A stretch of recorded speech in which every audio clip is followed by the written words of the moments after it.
আজারবাইজানের বাকুতে COP29 জলবায়ু সম্মেলনে ৭১ টিভির মুখোমুখি হয়েছেন প্রধান উপদেষ্টা ডক্টর মোহাম্মদ ইউনূস। সাক্ষাৎকারে তুলে ধরেছেন জলবায়ু সংকট ও এর মোকাবেলা নিয়ে বিভিন্ন পরিকল্পনার কথা।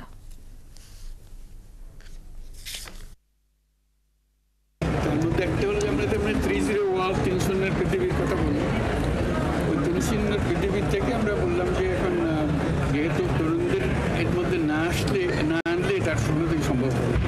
এই কথাটা এখানেও বলতেছি, তরুণদের ইনভলভ করতে হবে, তাদের দুনিয়া চায়। সেই জন্য আমরা 30 ক্লাব বলে একটা জিনিস চালু করলাম। 5 জন তরুণ মিলে একটা ক্লাব করবে, শুধু 5 জনে মিলে একটা ক্লাব করবে, এটার নাম 30 ক্লাব। ওই 5 জন যারা সদস্য হবে তাদের কাজ হবে প্রত্যেকে চেষ্টা করবে যে তার নিজের জীবনে এটা প্রতিফলিত করে, 3 দিন প্রতিফলিত করে। যেমন প্রথম শূন্য হলো 0 কার্বন এমিশন, যেটা আরেক না, তার একটা প্রতিজ্ঞা হবে। এই যারা 30 নম্বর প্রত্যেকের প্রতিজ্ঞা হবে আমি জীবনে ফসিল ফুয়েল ব্যবহার করবো না, এটা সিদ্ধান্ত।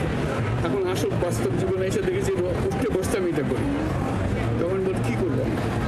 আমরা তখন আলাপ আলোচনা করে ঠিক করলাম আমরা প্রথমে চেষ্টা করি আমরা 7 দিন ফসিল ফুয়েল ব্যবহার করি। এখন থেকে প্রথম চেষ্টা হবে 6 দিন করবো, 1 দিন করবো। জলবায়ুর সমস্যাটা হলো আমাদের ঘরে আগুন লাগার মতো। এই ঘরে আগুন লেগেছে, এখন ঘরে আগুন লেগেছে, এটা বড় লোকের ঘরে চলছে না গরিব লোকের করছে, এটা তো না, ঘর একটাই।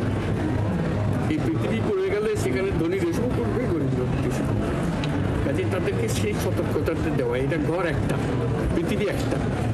তুমি মনে করো না যে তুমি দুনিয়ার মধ্যে বেঁচে থাকবে আর গরিবগুলো শূন্য হয়ে যাবে, তা এই আগুনে সবাই কাজে সবাইকে এগিয়ে আসতে হবে, এটাই হলো বিষয়। ওদের তরুণরাও কিন্তু বিরাট পরিবর্তনের সম্ভাবনা সৃষ্টি করছে। কাজে আমরা বলছি যে তরুণদের যদি আমরা উদ্বুদ্ধ করতে পারি তাহলে হয়তো ভবিষ্যৎ তাড়াতাড়ি আমরা সৃষ্টি করতে পারি। সেহেতু তরুণদের আমরা বিশেষ করে আকর্ষণ করছি, তারা তাদের জীবন দেখতে চায় যে হ্যাঁ এটা সেফ একটা জীবন। এই যে গ্রিন পার্টির সৃষ্টি হলো, কবে সৃষ্টি হলো এটা? ওরা তো আন্দোলন শুরু করেছে বলে এটা হলো।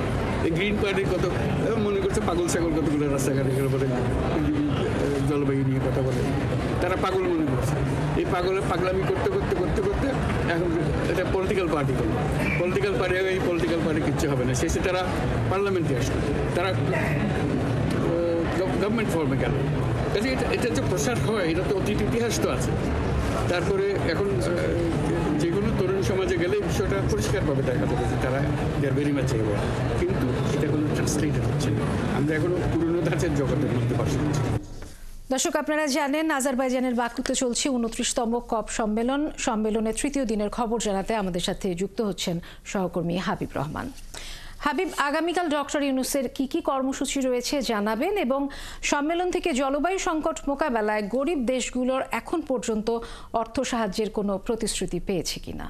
মূলত বাংলাদেশের প্রধান উপদেষ্টা ডক্টর মোহাম্মদ ইউনূসের শেষ যে জলবায়ু সম্মেলনের যে বিষয়গুলো বা যে বিভিন্ন সাইড ইভেন্টগুলিতে অংশ নেওয়ার আজকে শেষ দিন ছিল। আগামীকালকে শুধুমাত্র বাংলাদেশে আজারবাইজানের প্রেসিডেন্ট তার সাথে তার বাসায় সাক্ষাৎ করবেন বা এখানে এসে সাক্ষাৎ করবেন, সেটি খুবই সৌজন্যমূলক সাক্ষাৎ। অর্থাৎ আজকে পর্যন্ত ডক্টর মোহাম্মদ ইউনূস আমরা যেটি জানি যে বেশ কিছু ইভেন্টে যুক্ত হয়েছিলেন এবং বাংলাদেশের প্রেক্ষাপট পাশাপাশি জলবায়ু পরিবর্তনের ক্ষেত্রে বাংলাদেশ কতটা ঝুঁকিতে রয়েছে এবং সারা বিশ্বের যারা ঝুঁকিতে রয়েছে সেই দেশগুলো কতটা ভয়াবহ অবস্থায় রয়েছে সেই বিষয়গুলো নিয়ে কথা বলেছেন। এবং আমরা আমাদের সাংবাদিকদের সাথে ডক্টর মোহাম্মদ ইউনূস আজকে কথা বলেছেন এবং সেই কথাগুলো ছিল এরকম। আমরা নানা প্রশ্ন তাদেরকে করেছি, ডক্টর মোহাম্মদ ইউনূসকে করেছি। তিনি আমাদেরকে যেটি জানিয়েছেন যে জলবায়ু সংকট এটি আসলে বৈশ্বিক সংকট, এই সংকট মোকাবেলা করতে অবশ্যই উন্নত দেশগুলোকে এগিয়ে আসতে হবে।